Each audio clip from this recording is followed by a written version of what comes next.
அனைவருக்கும் வணக்கம்.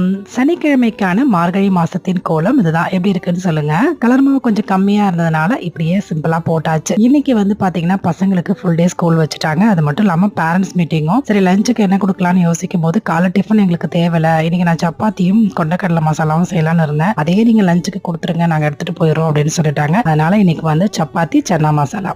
ஆல்ரெடி இந்த ரெசிபி நான் போஸ்ட் பண்ணிருப்பேன். வேணும்னா சொல்லுங்க, தனியா நான் உங்களுக்கு பண்றேன். அண்ட் இன்னைக்கோட ஹெல்த் ட்ரிங்க் என்னன்னு பாத்தீங்கன்னா கேரட் ஜூஸ் தான். நல்லா ஃப்ரெஷ்ஷான கேரட்டை தோல் சீவி பொடியா கட் பண்ணி சின்னதா ஒரு இஞ்சி தொட்டு போட்டு மிக்சியில போட்டு அரைச்சிட்டு ஒரு டீஸ்பூன் அளவுக்கு தேன் கலந்து சாப்பிட்டோம்னா சும்மா சூப்பரா இன்னைக்கு ஃபுல் டே ரெஃப்ரெஷிங்கா இருக்குங்க. இது சாப்பிட்டு குடிச்சு முடிச்சுட்டு அதுக்கப்புறமா இன்னைக்கு சப்பாத்தி சன்னா மசாலா பசங்களுக்கு லஞ்ச் பாக்ஸ் ரெசிபி பேக் பண்ணி கொடுத்து அனுப்பிச்சிட்டேன். மதிய லஞ்சுக்கு எங்களுக்கு மட்டும் கொஞ்சமா சிம்பிளா வெஜ் பிரியாணியும் கூட வந்து ஆனியன் ரைத்தா. இன்னைக்கான ரெசிபிஸ் இதுதான். நியூ இயர்ல இருந்து டீ காஃபி சாப்பிடுறதுலன்னு ஒரு முடிவெடுத்து இன்னையோட 3 நாள் ஆகுது. பாப்போம் இது எவ்வளவு தூரம் போகுது அப்படின்னு சொல்லிட்டு. இந்த வருஷம் நீங்க எந்த மாதிரியான புது விஷயம் செஞ்சீங்கன்னு கமெண்ட்